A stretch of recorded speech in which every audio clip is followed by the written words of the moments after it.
जीवी सुमित एकेडमी हम लोग रेशियो का पूरा कॉन्सेप्ट देख लिए थे प्रीवियस वीडियो में। अगर नहीं देखे तो पहले आप लोग प्रीवियस वीडियो में जाके देख लें। तो आज हम लोग समानुपात देखने वाले हैं। समानुपात, तो समानुपात का पूरा कॉन्सेप्ट क्लियर होगा।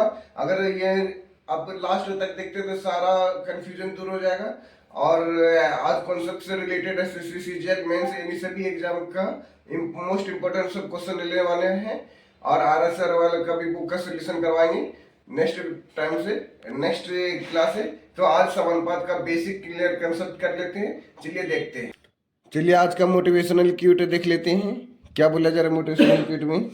सफर में मुश्किलें आए तो जरूरत और बढ़ती है। जब कोई रास्ता ना दिखाई दे तो हिम्मत और बढ़ती है। कोई जब रास्ता रोके तो हिम्मत और बढ़ती है। जब कोई रास्ता रोकता है तो हिम्मत और बढ़ती है। अगर बिकने पे आ जाओ तो घट जाते हैं दाम अक्सर। ना बिकने का इरादा हो तो कीमत और बढ़ती है। चलिए दोस्तों, तब हम लोग आज समानुपात का कॉन्सेप्ट देखने वाले हैं।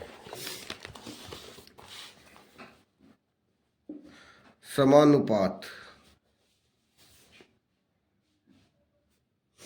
जो समानुपात का शायद बना हुआ भी है। चलिए हम लोग समानुपात का थ्योरी देखते हैं। प्रोपोर्शन, समानुपात क्या होता है? जैसे A by B is equal to C by D. इसी को हम लोग दूसरे फॉर्म में भी लिख सकते हैं, ए रेशियो बी, और ये इक्वल टू हो गया सी रेशियो डी हो गया। आप क्या करेंगे, नीचे अंदर अंदर वाला को मल्टीप्लाई कर सकते हैं, या तो बाहर बाहर वाला को मल्टीप्लाई कर सकते हैं। बी इंटू सी हो गया, और फिर ए इंटू डी हो गया। ये प्रोपोर्शन हो गया। या तो यहाँ पे भी क्रॉस मल्टीप्लाई कर सकते हैं, A into D A D, और B into C B C हो गया। यानी ए डी क्या हो गया, बी सी हो गया। फर्स्ट प्रोपोर्शन क्या होगा, मान लेते ए का वैल्यू निकाला तो क्या होगा, बी को सी से मल्टीप्लाई कर देंगे, डिवाइडेड बाय डी कर देंगे। ए का वैल्यू निकालना तो क्या करेंगे, जैसे यहाँ पे ए डी दिया गया है, A D equal to B सी।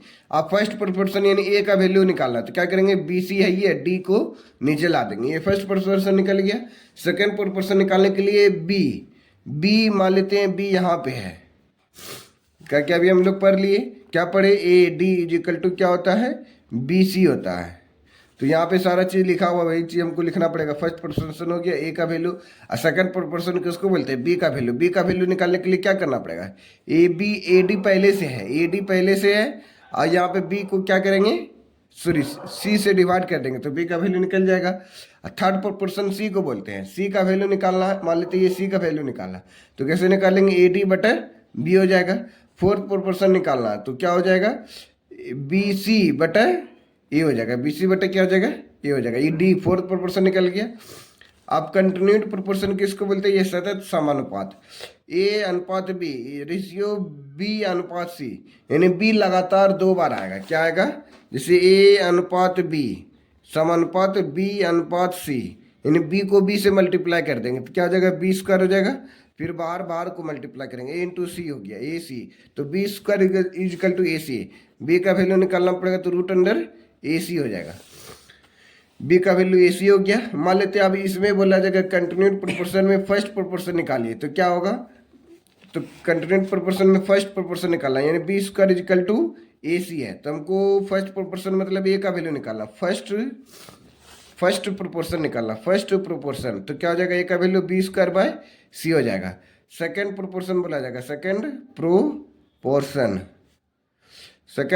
बोला जाएगा। सेकेंड प्रोपोर्शन कितना है, बी का मतलब क्या हो गया, बी का मतलब बी स्क्वायर, बी का मतलब हो गया रूट अंडर ए सी, क्या हो गया, रूट अंडर ए सी हो गया। फिर थर्ड प्रोपोर्शन का मतलब क्या हो जाएगा, थर्ड प्रोपोर्शन मतलब सी का वैल्यू निकालना, तो सी का वैल्यू कैसे निकालेंगे, सी का वैल्यू देखिए यहाँ B square equal to A सी है, तो सी का value B square by A हो जाएगा। सी का वैल्यू क्या हो जाएगा, बी स्क्वायर बाय ए हो जाएगा, बी स्क्वायर बाय ए हो गया। ये सी का वैल्यू क्या, C equal to B square by A हो गया। अब इसी से रिलेटेड अब एग्जाम्पल लेके बनाते हैं, तब इसे हार्ड एग्जाम्पल लेके बनाते हैं। पहले सिंपल वाला आप लोग एग्जाम्पल दिखाते हैं। जैसे यहाँ पे दिया गया है, सिंपल ही दिया गया तो, लेकिन क्लियर रूप से समझ में भी आ जाएगा। जैसे बोला जरा 1:2:3 का फर्स्ट प्रोपोर्शन निकालिए, तो क्या करना है, 1:2:3 अनुपात का फर्स्ट प्रोपोर्शन निकालना है। तो इस तरीका से हम लोग लिख सकते हैं। क्वेश्चन में बोला जा रहा है 1:2:3:1:1:2 और इसका फर्स्ट प्रोपोर्शन बोला जा रहा है। तो फर्स्ट प्रोपोर्शन मालूम ही नहीं है, तो फर्स्ट प्रोपोर्शन किसको बोलते हैं? ए को बोलते हैं। फर्स्ट प्रोपोर्शन मतलब ए। 1:1 प्रोपोर्शन 2:3। अभी दोनों को गुना करेंगे, 2 गुना 1 तो 2 हो जाएगा, 3 गुना 1 क्या हो गया? 3a। 3a इक्वल टू 2, तो ए का वैल्यू कितना हो जाएगा? 2/3 हो जाएगा। ये फर्स्ट प्रोपोर्शन हो गया। फर्स्ट प्रोपोर्शन क्या हो गया? ए इक्वल टू 2/3। सेकंड प्रोपोर्शन निकालना है, तो उसी तरह से यानी बी का मान निकालना है। इस बार क्या करना है? सेकंड प्रोपोर्शन मतलब बी का मान। ये पहला दूसरा नंबर क्वेश्चन हो गया है, यानी 1:, यहाँ पे सेकंड प्रोपोर्शन बोल दिया, यानी बी का मान निकालना है।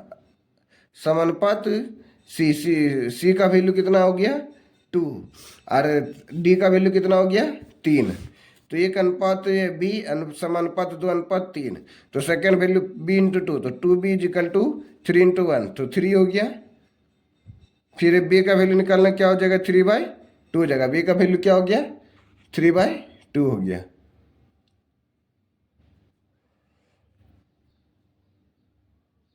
को फोन कर रहा है।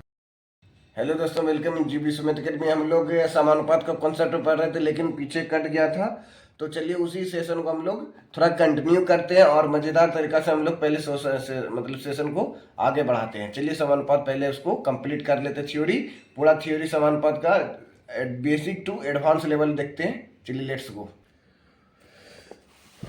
चलिए वही थ्योरी हम लोग देख रहे थे। क्या? सेकंड प्रोपोर्शन मतलब हम लोग b का वैल्यू 3/2 निकल गया यहाँ से। चलिए थर्ड प्रोपोर्शन, थर्ड नंबर में क्या बोला जा रहा है?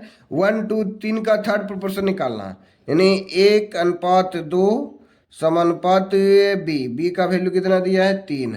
थर्ड प्रोपोर्शन निकालना मतलब सी का वैल्यू निकालना है। थर्ड प्रोपोर्शन मतलब सी का वैल्यू निकालना = 3। तो 2 को सी से मल्टीप्लाई करेंगे, 2 को सी से मल्टीप्लाई करेंगे, 2c 3 × 1 3 हो गया। सी का वैल्यू क्या हो जाएगा? 3/2 हो जाएगा। अब इसी तरह फोर्थ प्रोपोर्शन का वैल्यू निकालना है। क्या निकालना है? Fourth proportion. फोर्थ प्रोपोर्शन का वैल्यू निकालना, क्या बोला जा रहा है? 1, 2, 3 का फोर्थ प्रोपोर्शन निकालना। तो फोर्थ प्रोपोर्शन मतलब डी का वैल्यू निकालना। 1:2 समानुपात 3:d, मतलब फोर्थ प्रोपोर्शन मतलब डी का वैल्यू निकाला। 3 दूनी 6, d × 1d, डी का वैल्यू क्या हो गया? 6 हो गया। ये क्या निकल गया? फोर्थ प्रोपोर्शन निकल गया। अब हम लोग कंटिन्यूड प्रोपोर्शन निकालेंगे। कंटिन्यूड प्रोपोर्शन, जैसे 1/4 का फोर्थ प्रोपोर्शन निकालना है, यानी 2 डिजिट दिया रहेगा। 1/4 का फोर्थ प्रोपोर्शन निकालना, फोर्थ प्रोपोर्शन 1/4 का फोर्थ प्रोपोर्शन निकालना। तो पहले क्या करेंगे?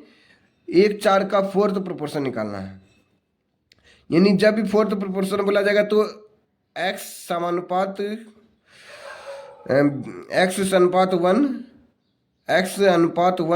समानुपात 1:4।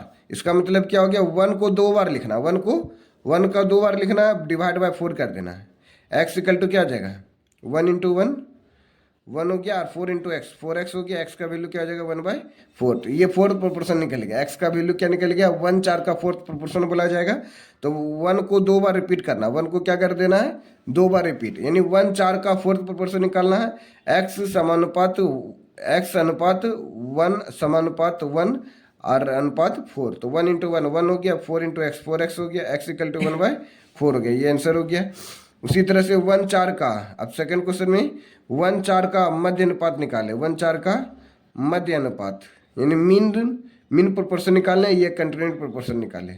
मध्य अनुपात ज्ञात करें, मध्य अनुपात ज्ञात करें। तो कैसे निकालेंगे? तो क्या करेंगे? b = क्या होता है? √1 × 4 कर देना। b का वैल्यू क्या हो गया? 2 आ गया। ऐसे भी बना सकते हैं, ये तो डायरेक्ट फार्मूला से बता दिए ना, तो इसको क्या करना पड़ेगा? यानी मध्य अनुपात निकालना है। तो 1 शुरू में लिखना पड़ेगा, समानुपात x समानुपात x अनुपात 4। तो x को 2 बार लिखना पड़ेगा, x × x x² = 4। x का वैल्यू क्या हो जाएगा? √4। x का वैल्यू क्या हो गया? 2 हो गया। x का वैल्यू क्या हो गया? 2 हो गया। चलिए अब नेक्स्ट क्वेश्चन क्या बोला जा रहा है? 1/4 का थर्ड अनुपात ज्ञात करें। नेक्स्ट क्वेश्चन में क्या बोला? 1 और 4 का थर्ड अनुपात, 1/4 का थर्ड अनुपात ज्ञात करने। तो थर्ड अनुपात कैसे निकलता है? तो थर्ड अनुपात मतलब लास्ट वाला जो दिया रहेगा उसका स्क्वायर करना पड़ेगा, उसी का स्क्वायर। जो लास्ट में दिया गया 4, 4 का स्क्वायर कर देना है, डिवाइडेड बाय 1 करना पड़ेगा, इजिकल टू एक्स। एक्स का वैल्यू क्या हो गया, 4 का स्क्वायर 16 हो गया। चलिए दोस्तों, तो आज आप लोगों को कैसा लगा थ्योरी क्लास। तो फिर हम लोग और सीजीएल लेवल का बेस्ट क्वेश्चन हम लोग देखेंगे टुमारो, समानुपात का 0 to हीरो लेवल। तो आप लोग बने रहें और लाइक करें, शेयर करें, सब्सक्राइब करना ना भूलें, एक दो ग्रुप में अवश्य शेयर कर दें। जय हिंद, जय भारत, थैंक यू।